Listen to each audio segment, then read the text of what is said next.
하나님께서 주시는 말씀 우리 창세기에서 보도록 하겠습니다. 창세기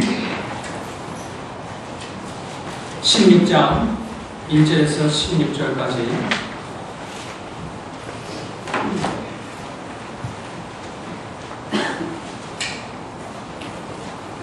창세기 16장 1절에서 16절까지 보도록 하겠습니다.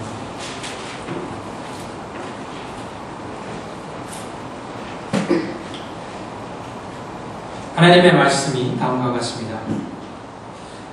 아브라함의 아내 사레는 출산하지 못하였고 그에게 한 여종이 있으니 애굽 사람이요 이름은 하갈이라. 사레가 아브라함에게 이르되 여호와께서 내 출산을 허락하지 아니하셨으니 원하건대 내 여종에게 들어가라. 내가 혹 그로 말미암아 자녀를 얻을까 하노라 하매 아브라함이 사레의 말을 들으니라. 아브라함의 아내 사레가 그 여종 애굽 사람 하갈을 데려다가 그 남편 아브라함에게 첩으로 준 데는 아브라함이 가나안 땅에 거주한 지 10년 후였더라.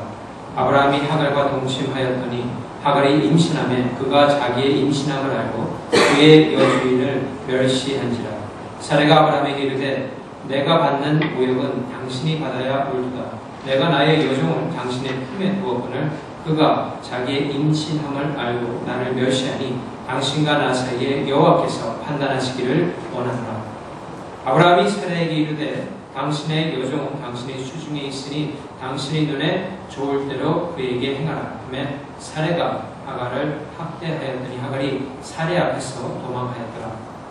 여호와의 사자가 광야의 샘물 곁 곧 술길 샘 곁에서 그를 만나 이르되 사레 여종 하갈아 네가 어디서 왔으며 어디로 가느냐. 그가 이르되 나는 내 여주인 사레를 피하여 도망하나이다. 여호와의 사자가 그에게 이르되 내 여주인에게로 돌아가서 그 수하에 복종하라. 여호와의 사자가 또 그에게 이르되 내가 내 씨를 크게 번성하여 그 수가 많아 셀 수 없게 하리라. 여호와의 사자가 또 그에게 이르되 내가 임신하였은즉 아들을 낳으니 그 이름을 이스마엘이라 하라. 이는 여호와께서 내 고통을 들으셨음이니라.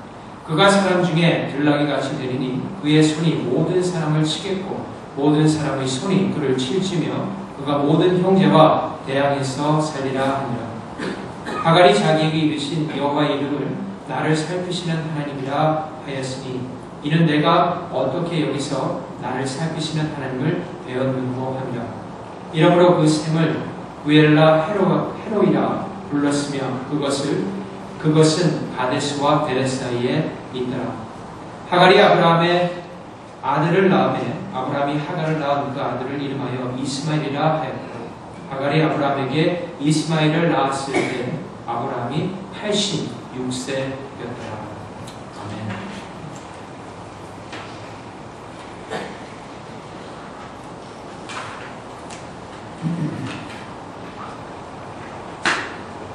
여러분이 그 성경에 나오는 인물들을 생각할 적에 일반적으로 알고 있는 많은 인물들은 사실 춤춤한 그런 사람들입니다. 아담이나 노아 아니면 다윗 등등을 생각할 적에 한 세대 이 하나님의 나라의 시점에서 봤을 적에는 큰 일들을 한 그런 사람들입니다. 그런 사람들이 여러분들이 이렇게 익히 알고 있기 때문에 혹여 생각하기에 하나님께서는 이 세상에서 춤춤한 사람들에게만 관심 있는 것은 아닌가라고 생각해 볼 수 있습니다. 하지만 사실은 그렇지 않습니다. 하나님께서는 춤춤한 인물들뿐만 아니라 세상에서 하찮게 여기고 세상에서 쓸모없다고 생각하는 모든 사람에게조차 당신의 자비와 사랑을 베푸시는 분이 바로 하나님이십니다. 오늘 그런 하나님의 자비와 사랑이 본문에 있는 하갈을 통하여서 나타나게 됩니다. 하나님께서 보살피시는 그 보살핌이 어떠한가를 오늘 본문을 통해서 볼 터인데 우리가 하나님께서는 출중한 인물들만이 아니라 하찮은 그리고 세상에서 그렇게 알아주지 않는 사람들에게도 하나님께서 자비를 베푸시는 은혜를 우리가 하갈을 통해서 우리의 삶 가운데과 한번 연결을 해서 같이 보도록 하겠습니다. 이 아브라함의 가정에 또 한 번의 시련이 닥쳐오게 됩니다. 여러분 이 아브라함의 삶을 보게 되면은 성도가 이 세상에서 겪는 그 믿음의 고통이라는 것이 무엇인가, 믿음의 시험이 무엇인가라는 것을 좀 볼 수가 있습니다. 우리가 예전에 사실 일본이 우리나라를 강점했을 당시에 많은 기독교인들이 핍박을 받았기 때문에 우리나라 민족에게 있어서, 특별히 기독교인들에게 있어서 이 핍박하면은 일제시대 때 생각나는 그런 신사참배를 어떻게 생각할 수 있습니까? 신사참배를 아니면 죽임을 당한다라고 하는 그런 극단적인 핍박을 생각해 볼 수 있습니다. 그 후로 6.25 사변이 있었고, 6.25 사변 때 인민군이 내려와서 많은 기독교인들을 죽였던 그런 사례가 있기 때문에 또 우리가 핍박하면은 인민군에게, 이 북한군에게 이 죽임을 당하는 그런 핍박을 생각할 수 있습니다. 그들은 한 마을에 들어가서 교회를 불지르고 77명의 어른과 아이, 갓난아이를 아주 무참하게 죽이는 그런 사태를 벌였던 것이 역사적으로 기록되어 있습니다. 그래서 우리에게 핍박이라고 그러면은 이런 극단적인 것만을 좀 생각하는 경향이 있을 수 있습니다. 하지만 사실 성경을 보게 되면은 일반적인 삶 가운데서도 성도들이 겪게 되는 믿음의 시험이 있습니다. 나라가 평탄할 적에, 무정부 상태나 전시가 아니라 평탄할 적에도 기독교인들이 끊임없이 당하게 되는 시험들이 있다는 것입니다. 아브라함의 삶을 통해서 몇 가지 볼 수 있습니다. 첫 번째는 기독교인들은 가족들 간의 유대 관계를 통하여서 때에 따라서 믿음의 시험을 받을 때가 있습니다. 아브라함은 자신의 고향이고 여러 가족들과 함께 살았던 하란에서 하나님의 부르심을 받습니다. 그리고 그 가족을 떠나야 했습니다. 하나님께서 그때 아브라함의 상황을 잘 아셨습니다. 그래서 다음과 같은 말씀을 하십니다. 너는 너의 고향과, 그 순서를 한번 잘 보시면 하나님께서 말씀하신, 너는 너의 고향과 친척과 아버지의 집을 떠나 내가 내게 보여줄 땅으로 가라. 다시 말한다면 아브라함은 하나님의 말씀에 순종함에 있어서 가족들과의 유대 관계를 멀리 할 수밖에 없었다는 것입니다. 고향에 있는 고향 친구들과의 모든 관계도 끊어지는 가운데 하나님의 순종에, 하나님의 말씀에 순종해야 된다는 것이죠. 여러분, 결코 그것은 쉬운 일이 아니었을 것입니다. 하지만 아브라함은 하나님의 말씀에 순종하였고 말씀에 따라서 가나안으로 향하게 됩니다. 그에게 있어서 어떠한 관계, 가족들과의 끈끈한 유대 관계보다도 더욱더 귀하게 여겼던 것은 하나님과의 관계였다는 것을 보여주는 것입니다. 이런 하나님의 부르심은 사실 신약에 들어와서 예수 그리스도를 통해서도 나타나게 됩니다.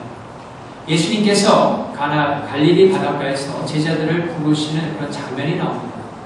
이 제자들을 부르시는데 갈릴리 해변에서 먼저 시몬 베드로와 그의 형제 안드레를 불렀을 적에 시몬 베드로와 안드레가 예수님을 급하게 따라가게 됩니다.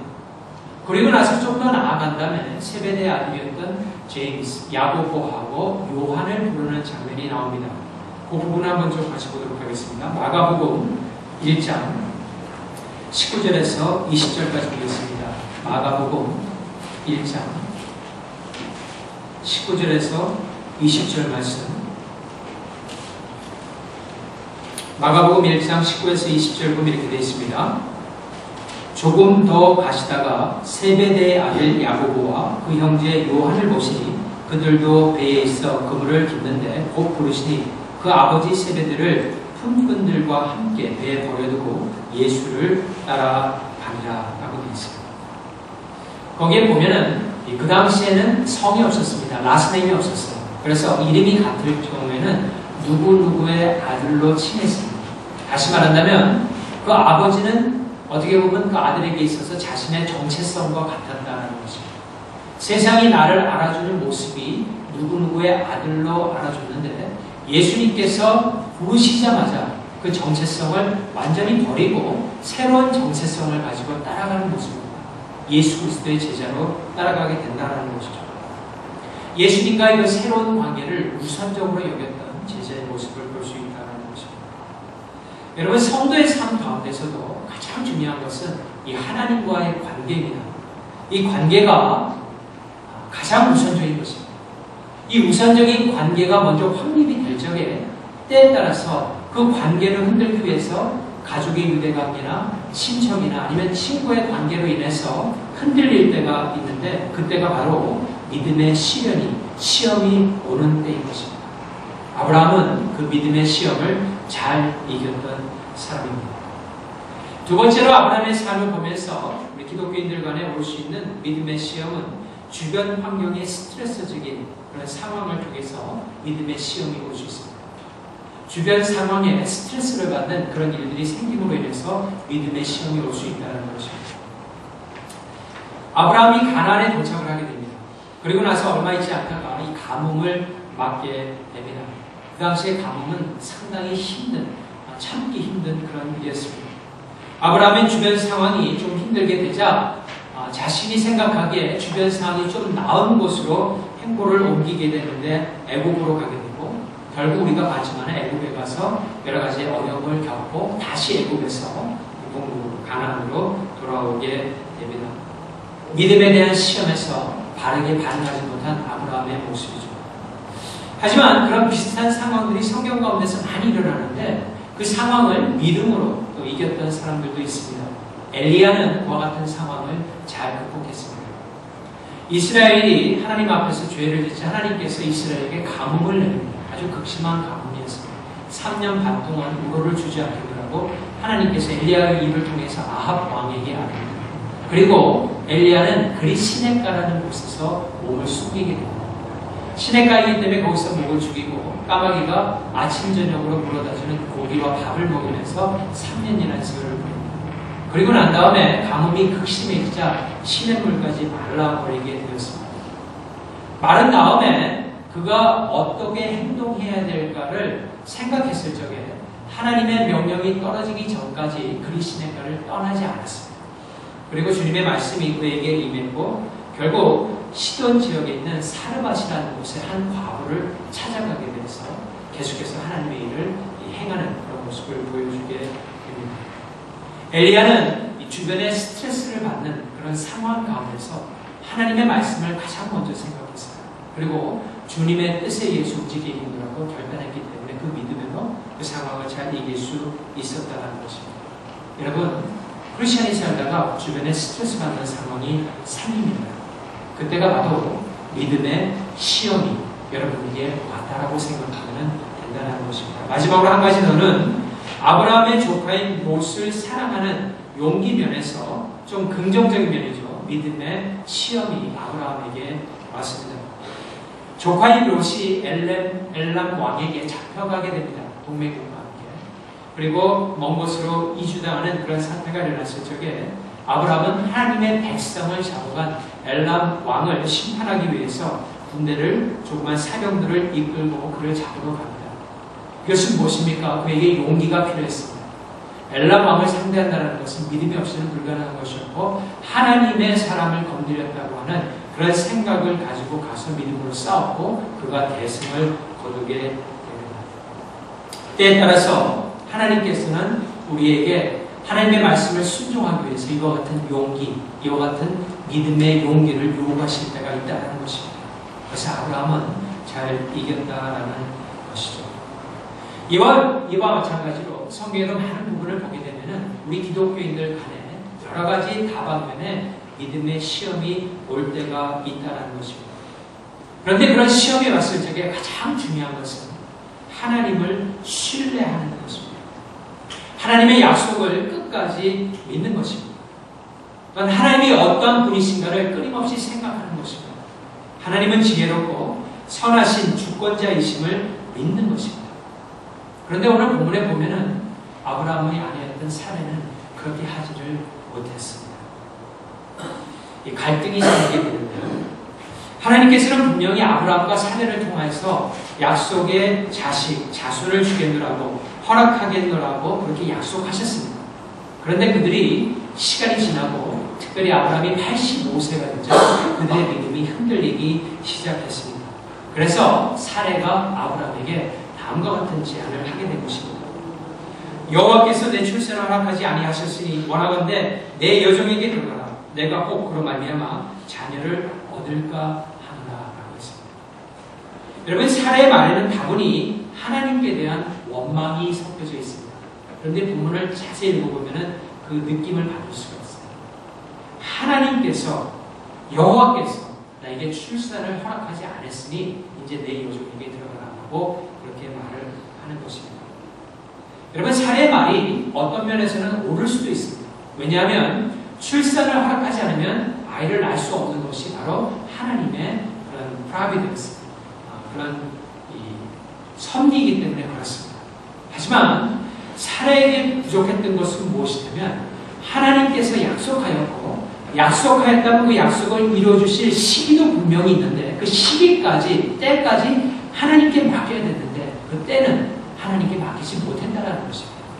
자신의 생각에 이만큼 기다렸으면 하나님의 결과가 왔어야 되는데 오지 못했다라는 그 생각에서 이제는 세상적인 방법을 써서 그 아들을 가지고자 했던 것입니다.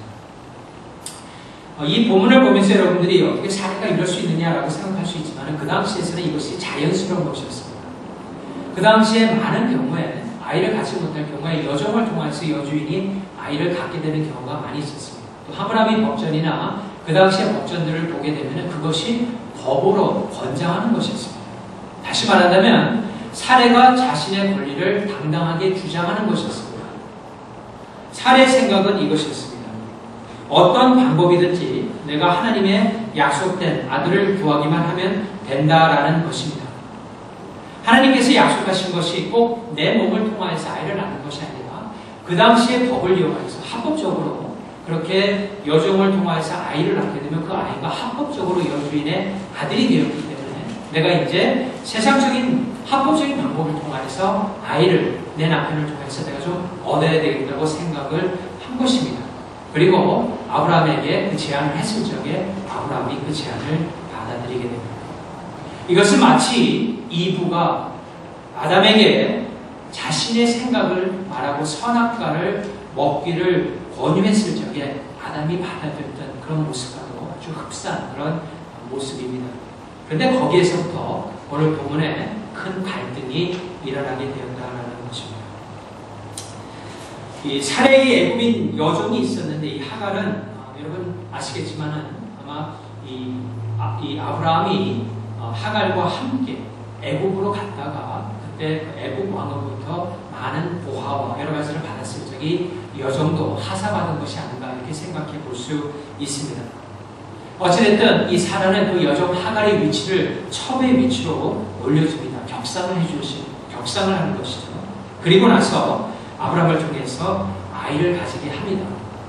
결국에는 하갈이 임신을 하게 됩니다. 그런데 문제가 생겼습니다. 그 문제는 다른 것이 아니라 하갈이 자기가 임신한 것을 깨닫고 여주인인 사례를 멸시하기 시작했습니다. 근데 이 하갈에게 멸시를 당하게 되고 모욕감을 느끼게 되자 사례가 가만히 있지 않고 아브라함에게 다음과 같은 말을 합니다. 내가 받는 모욕은 당신이 받아야 옳도다. 내가 나의 여종을 당신의 품에 두었거늘 그가 자기의 임신함을 알고 나를 멸시하니 당신과 나의 사이에 여호와께서 판단하시기를 원하노라 라고 말합니다. 그 말을 듣자 아브라함은 사례에게 당신의 뜻대로 하갈에게 해가라 하고 말했고 사례는 이제 하갈을 학대하기 시작하고 하갈은 결국 사례 앞에서 도망을 치게 됩니다. 여러분 여기서 한번 좀 우리가 생각해 볼 것이 있습니다. 하갈이 여주인이었던 사례를 멸시한 것은 분명 잘못된 일입니다. 그것은 잘못된 일입니다. 하지만 하갈은 자신의 뜻보다는 사례의 뜻에 의해서 아기를 가지게 된 어떻게 보면 어쩔 수 없는 상황에 끌려서 어려움을 당한 그런 부당한 처지에 놓여 있다는 것도 우리가 좀 생각해 볼 필요가 있다는 것입니다. 사례는 이 하갈이라는 여자를 어떤 인격체로 대한 것이 아니라 자신의 아이를 얻을 수 있는 어떤 사람 정도로 취급을 하였고 그 취급에 대해서 아마 이 하갈도 마음이 그렇게 편치는 않았을 것입니다. 그래서 아이를 갖게 되자 그 마음이 안에 있다가 겉으로 나타나는 것이 여주인이 자신을 멸시한 것처럼 자신도 여주인을 멸시하게 된 것으로 볼 수 있다는 것이죠. 전체적인 정황을 놓고 보면 우리가 결론 지을 수 있는 것은 이것입니다. 이 하갈은 어쩔 수 없는 상황 가운데서 자신의 잘못도 어느 정도 있기는 하지만 근본적으로 따지게 되면 사례와 아브라함의 잘못의 희생자가 되어서 어려움을 겪게 된 그런 사람이라고 볼 수 있다는 것입니다. 그런데 그런 상황 속에서 하갈은 기대하지 않았던 하나님의 살피심을 경험하게 됩니다. 창세기 16장 7절에서 12절까지 한번 보겠습니다. 창세기 16장 7절에서 12절 말씀 다시 한번 우리가 보겠습니다. 창세기 16장 7절에서 12절까지 봅니다. 여호와의 사자가 광야의 샘을 곁곧 술길 샘 곁에서 그를 만나 이르되 사내의 여종 하가라 내가 어디서 왔으며 어디로 가느냐. 그가 이르되 나는 내 여주인 사내를 피하여 도망하나이다. 여호와의 사자가 그에게 이르되 내 여주인에게로 돌아가서 그 수고에 복종하라. 여호와의 사자가 또 그에게 이르되 내가 내 씨를 크게 번성하여 그 수가 많아 셀 수 없게 하리라. 여호와의 사자가 또 그에게 이르되 내가 임신하였은즉 아들을 낳으리니 그 이름을 이스마엘이라 하라. 이는 여호와께서 내 고통을 들으셨음이니라. 그가 사람 중에 들나귀 같이 되리니 그의 손이 모든 사람을 치겠고 모든 사람의 손이 그를 칠지니 그가 모든 형제와 대항해서 살리라 하니라. 거기까지 되어 있죠. 거기 7절에 보면은 그 본문에서 여호와의 사자라는 말이 본문에 처음 나오게 됩니다. 성경에서 여호와의 사자가 처음이 나오는데요. 이 성경에 보게 되면은 여호와의 사자라는 말이 군데군데 나옵니다. 그런데 여러분들이 그 여호와의 사자는 문맥을 따라서 볼 필요가 있습니다. 여호와의 사자가 어떤 경우에는 구약에 나타나신 성자 예수님을 가리킬 때가 있습니다. 그런 모습으로 나타날 때가 있고 또 어떤 경우에는 하나님께서 보내신 천사들이 여호와의 사자로 나타날 때가 있습니다. 보통 복수로 쓰기도 하지만 단수로 쓰일 적에도 그 여호와의 사자가 천사로 다가올 때가 있습니다. 근데 본문에서 보면은 이 경우에는 성자 예수님께서 나타나는 그런 모습으로 본 가능성이 아주 크다라는 것입니다. 여러 가지 이유가 있지만 그 중에 아주 중심적인 이유 하나가 있다면은 그 밑에 가서 하갈이 이런 말을 합니다. 뭐를 말을 하냐면 13절에 하갈이 자기의 이르신 여호와 이름을 나를 살피시는 하나님이라 하였으니 이는 내가 어떻게 여기서 나를 살피시는 하나님을 배웠는고 함이라. 다시 말해서 성경에 나와 있는 이 하갈이 받았던 이 특별 계시를 통해서 본 적에 하갈은 하나님을 만난 것으로 볼 수 있고 그것은 바로 성자 예수님으로 생각해 볼 수 있다라는 것입니다. 이것은 어떤 큰 의미가 있냐면은 에덴 동산에서 아담과 하와가 죄를 지었을 적에 하나님께서 직접 찾아오셔서 그들을 찾아내시고 그들에게 가죽 옷을 입혀주십니다. 그들의 잘못을 알고 하나님께서 따뜻하게 그들을 자비한 마음으로 이렇게 씌워주시는 그런 모습이죠. 그와 같이 연결해서 본다면 하갈은 성경 전체를 보았을 적에 그렇게 대단한 인물은 아닙니다. 하지만 하갈에게까지 하찮은 인물에게까지 하나님께서 다가오셔서 그런 사랑을 보여주셨다는 것은 하나님의 자비하심이 얼마나 큰가를 우리가 생각해 볼 수 있다는 것이죠.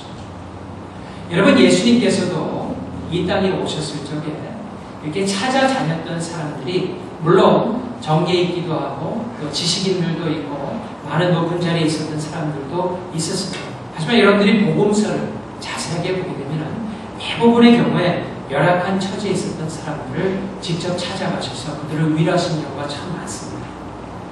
특별히 예수님께서 부활하신 다음에 처음 만났던 막달라 마리아는 그 당시에 7 귀신 들렸던 여자였습니다. 여러분 귀신이 하나만 들더라도 그 인생이 참으로 힘들 텐데 7 귀신이 들렸다는 것은 완전히 생이 포기된 그야말로 어떻게 할 수 없는 그런 상태에 있었다라고 볼 수 있다는 것이죠. 그런데 그 막달라 마리아를 예수님께서 만나주시고 그를 많이 변화시켜서 예수 그리스도를 따르는 제자로 만들어 주셨다라는 것입니다. 이것은 무엇을 가리키냐면 여러분들이 어떤 상황, 어떤 어려운 처지에 놓여 있든지 간에 하나님께서는 그 모든 상황을 사용하셔서 하나님의 지혜와 선하신 주권으로 하나님의 완전한 계획을 이루신다라고 하는 그 믿음만 있다면, 그 확신만 있다면 여러분들이 하나님을 더욱더 신뢰하고 믿고 의지하고 나아감으로 말미암아 그 모든 어려움들을 이겨낼 수 있다는 것입니다. 하나님께서는 하갈이 낳을 그 아이에 대한 이름을 지어주시게 됩니다. 이스마엘이라 이렇게 지어주셨는데 그 이스마엘에 대해서 하나님께서 예언을 하시면서 너의 아들이 이 땅에 아주 많아질 것을 이렇게 예언하셨고 한 가지 더는 여러 사람들과 형제들과도 이렇게 싸우면서 광야에서 들나귀와 같이 그런 방황하는 삶을 할 것이다 라는 말씀을 하십니다. 그런 말씀을 하신 다음에 하나님께서는 이 공경한 처지에 있는 하갈을 향하여 자비를 베풀어 주시고 그 하나님의 말씀에 순종하여서 결국 하갈은 여주인인 사례 집으로 돌아가게 됩니다. 그리고 나서 모든 문제가 하나님의 말씀에 순종했을 적에 모든 문제가 풀리게 되죠. 그래서 15절에서 16절 말씀을 보면 이렇게 되어 있습니다. 창세기 16장 15절에서 16절 보면 이렇게 되어 있습니다. 하갈이 아브라함의 아들을 낳으며 아브라함이 하갈이 낳은 그 아들을 이름하여 이스마엘이라 하였더라. 하갈이 아브라함에게 이스마엘을 낳았을 때 아브라함이 86세였더라. 이 성경에는 본문에는 나오고 있지는 않지만은 분명히 이 아들을 낳은 다음에 아브라함이 그 이름을 이스마엘이라고 지은 것을 봤을 적에, 정황을 봤을 적에 하갈이 돌아가서 자신이 이 샘 곁에서 어떠한 일이 있었는가를 말했을 것입니다. 그리고 하나님께서 이런 말씀을 주셔서 이 아들 이름을 이스마엘이라 지라고 말했기 때문에 그 말을, 하나님의 말씀을 이 하갈이 전하는 가운데 아브라함과 이 사레의 마음이 풀렸을 것이고 갑자기 화목이 이루어졌을 것이고 그로 인해서 그 아이의 이름을 이스마엘로 지은 것으로 우리가 볼 수 있게 될 것이죠. 다시 말한다면 그들이 어려운 상황 가운데서 하나님의 말씀에 다 같이 순복하였을 적에 그 가정이 회복되었고 그 문제가 해결되었다라는 것을 볼 수 있습니다. 결론적으로 말씀을 드리면 이렇게 볼 수가 있습니다. 여러분, 이스마엘의 자손들은 결국 아랍 사람들입니다. 그죠? 아랍 사람들은 상당히 수가 많습니다. 중동 지역에 굉장히 많이, 그리고 전 세계에 많이 퍼져 있습니다. 모든 아랍 사람들이 다 호전적인 것은 사실은 아닙니다. 그죠? 아랍 사람들 가운데도 우호적인, 그리고 싸움을 싫어하는 그런 사람들이 있습니다. 하지만 항상 문제가 일어나고 여러 가지 갈등이 일어나는 무장군단이라든가 테러리스트들이 이렇게 발발하는 지역을 보게 되면 중동 지역이 사실 많습니다. 그리고 지금도 이라크 북부 지역하고 시리아의 남부 지역, 국경 지역까지 이 아이시스, 이 사람들이 결국 따지고 들어가면 이스마엘의 그런 자손들인데요. 차지하고서 전 세계에 상당한 그런 어려움을 주고 있는 그런 상황도 있지 않습니까? 물론 미국이 꼭 다 잘한 것은 아니겠지만은 이 전체적인 정황을 봤을 적에 하나님의 그 예언이 이루어지는 것을 봤을 적에 우리가 생각해 볼 수 있는 것은 그런 아랍 사람들에게 이 하나님의 예언에 따라서 호전적인 그런 성향들이 나타난다라고 볼 수 있다라는 것이죠. 여러분, 아담이 죄를 짐으로 말미암아 온 인류가 고통 가운데 빠지게 된 것입니다. 물론 자범죄들도 있지만 고범죄였던 아담과 이브의 죄가 큽니다. 그것으로 인해서 모든 사람들이 많은 고통을 받고 있습니다. 죄로 인한 고통입니다. 들어가면은 깊은 곳에는 죄가 있다는 것이죠.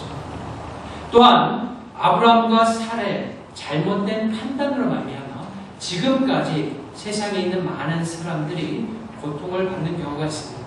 지금 아이시스로 인해서 그 이라크의 난민이 얼마나 많이 일어나고 있습니까? 얼마나 많은 사람들이 죽어나가고 있습니까? 그런적으로 따지고 들어가면은 아브라함과 사라의 잘못된 판단으로 인해서 그들이 고통받는다라고 생각해 볼 수도 있다는 것입니다. 하나님께서 그 가정을 화목하게 하셨습니다. 말씀을 잠시 주시고. 하지만 그것을 어떻게 보면은 임시 방편적인 해결점이었다는 것이죠. 하지만 하나님의 계획 가운데는 더 큰 원대한 계획이 있었습니다. 그것은 온 인류에게 참된 소망과 참된 화목을 가져다 줄 수 있는 그 아들을 보낼 계획을 가지셨다는 것입니다. 이삭도 아니고 이스마엘도 아닌 사람의 힘으로는 도저히 불가능한 방법으로 동정녀였던 마리아를 통해서 한 아들을 보내시게 됩니다. 그분이 바로 예수 그리스도인 것입니다. 하나님께서는 고통하는 많은 사람들의 소리를 지금도 듣고 계십니다. 하나님의 백성들의 많은 기도 소리를 지금도 듣고 계십니다.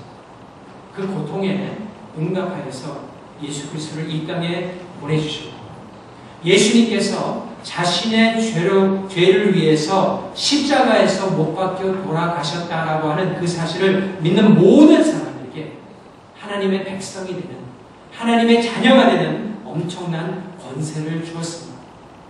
다시 말한다면 예수 그리스도를 통하여 하나님을 아버지로 삼고 큰 가족을 이룰 때만이 그 가운데 참다운 화목이 있고 참다운 평화가 있고 참다운 기쁨이 있다라는 사실을 예수 그리스도를 이 땅에 보내심으로 말미암아 하나님께서 지금 증거하고 계신 것입니다. 그래서 예수 그리스도 그분만이 이 땅의 유일한 소망이 되십니다. 우리의 모든 고통과 우리의 모든 어려움을 해결해 줄 수 있는 정말 지존하신 한 분이 계시다면 그분은 예수 그리스도인 것입니다.